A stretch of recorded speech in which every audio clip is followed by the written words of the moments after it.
Kellan, this is the first time I've gotten to speak to you. Well, today is not not this segment. Since Team USA won gold in France against France. And I got to say, I want to get your thoughts on this, but it was cool to see with the medal on the line, especially in that last game, that the four guys they really leaned on were Steph and LeBron, obviously, Kevin Durant, obviously, and Devin Booker. And just in your interactions already with Suns fans, because I feel like you're always interacting with them, at least on social media, are you sensing any sort of like pickup and excitement for this upcoming season based on what we just saw? That's what I'm curious about and to get your thoughts on too, because I think that first of all, it's just pride. It's like there's our guy, there are our guys representing the Suns, and just they've watched Book become what he is today.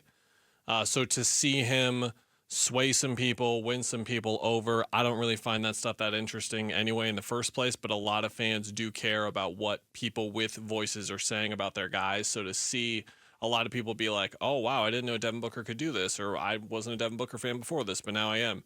I think that means a lot to Suns fans, and they saw a lot of it during this tournament. But what I'm more curious about is, was this period for you like a reprieve and just like a nice little breather away from the way that last season ended? Or are you taking the experience of watching these two thrive the way that they did, and is it building your excitement for next season? Because I think if the Olympics weren't in the middle of the summer right now, there would have been nothing but just like negative thoughts about not only the team, but those two guys and how they performed specifically. Again, they had all NBA seasons, don't get me wrong, but they underperformed based on what we expect out of them, how we expect for them to impact winning.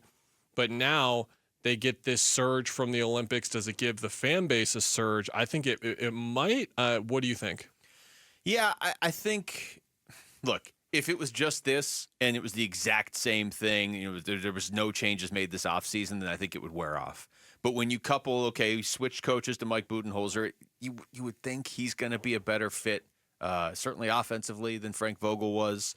The fact that they were able to get Tyus Jones, like they've been able to do some kind of maybe under the radar around the league, but potentially significant things this offseason, considering how tied their hands were.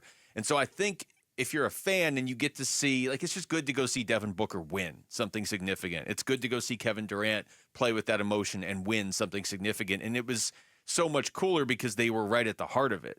So I think it almost just highlights that there is some hope for this season. I don't know how much it's going to translate when the games start, because as you just sort of alluded to, Devin Booker and Kevin Durant weren't the issue last season, you know? But it is kind of a reminder. It's like, yeah, these are two of the best players in the world, and you have them, and a lot of teams don't have even one, and you've got two.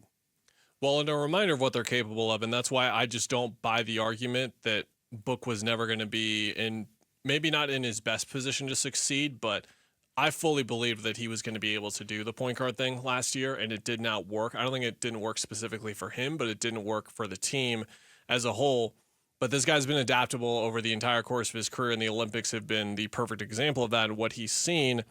The Tokyo Olympics were kind of weird. We were in a different time in the world right there, and those games were happening at 4 a.m., so I think a lot of people didn't see them, rightfully so. But he just picked up right where he left off, doing what he needs to do, adapting where he can. We're going to talk about a little bit later in the show what the 2028 team looks like, and that's where we're going to get into, again, his role changing and all that kind of stuff. But this team now, he's going to shift his role again. He is going to be playing with a point guard again. He's going to be playing in a situation where touches are going to be at a more, they're going to be more hit or miss for some of these guys on the team. So he's going to be in a position where he is going to have to change that up a little bit.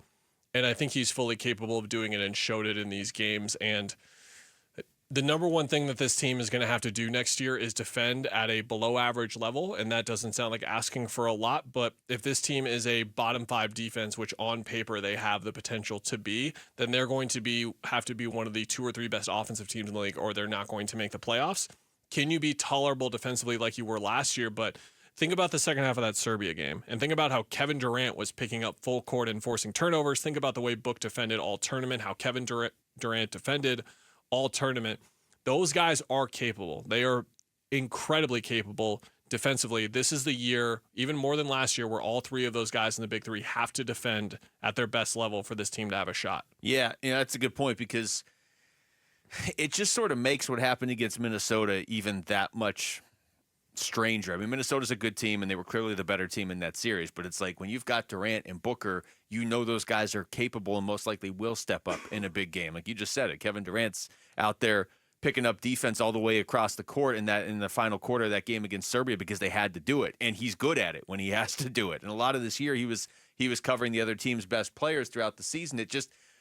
It's why I go back to my original point. If they hadn't changed anything else, this would just be like a cool moment of like, it's great to see Devin Booker win. I liken it with Booker here to almost like if you're in a small town and the best football player on the high school team that everybody goes and watches every Friday night makes it to the NFL and is amazing. That's kind of the pride level that I think Phoenix sports fans have with Devin Booker when he's on the national and now international stage.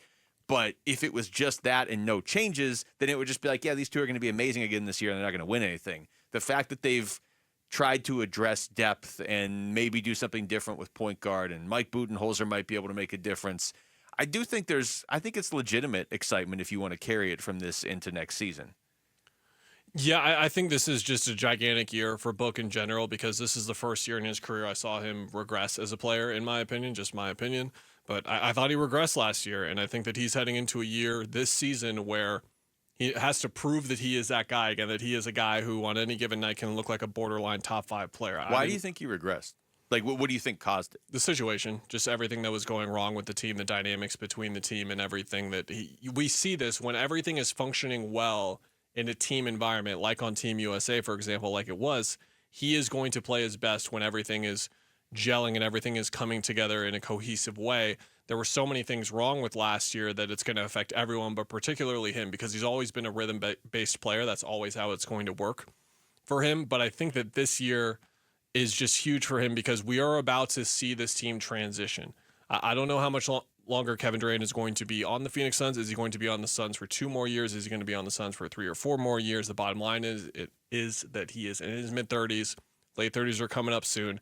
We are going to see a new era of Suns basketball. It is going to be led by Devin Booker. It's always going to be led by him. But this is where it's like, okay, you've got Devin Booker in your prime. You are a playoff team no matter what because you have Devin Booker in his prime. And we need to see that guy again this year. I don't think we saw him last year. You mentioned Kevin Durant and kind of the unknown with not the unknown like right now, but the unknown if you're starting to look 3 or 4 years down the line, and certainly with Team USA, as we'll do later on in the show. How much longer does he want to play? How much longer will he be in Phoenix? How much longer is he going to be elite like this? He was on Raising Fame on TV1, talked about the idea of retirement. And I'm like, should I stop thinking about it, or should what is that? But it creeps in my mind for sure. I honestly don't know what I'll do. I have a lot of different interests. I definitely want to stay around the game. I want to continue to build out the philanthropy and do stuff in our hometown.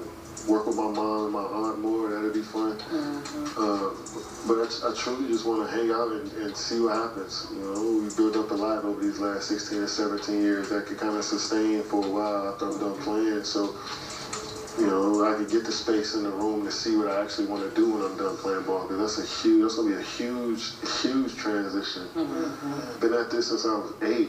It's going to be, hopefully it's 30 years of me doing this where every day was centered around the game of basketball. It hasn't been no other lifestyle but this. So I want to just have some time and space to kind of like really step out that matrix and figure out who I am as an individual and then step into something and be ready for it. So, to your point, Kellan, the window for this version of the Phoenix Suns is kind of wrapped around how much longer Kevin Durant wants to play and play at this level. Thanks for watching Wolf and Luke. Tap to see more and click the button in the middle to subscribe to Arizona Sports.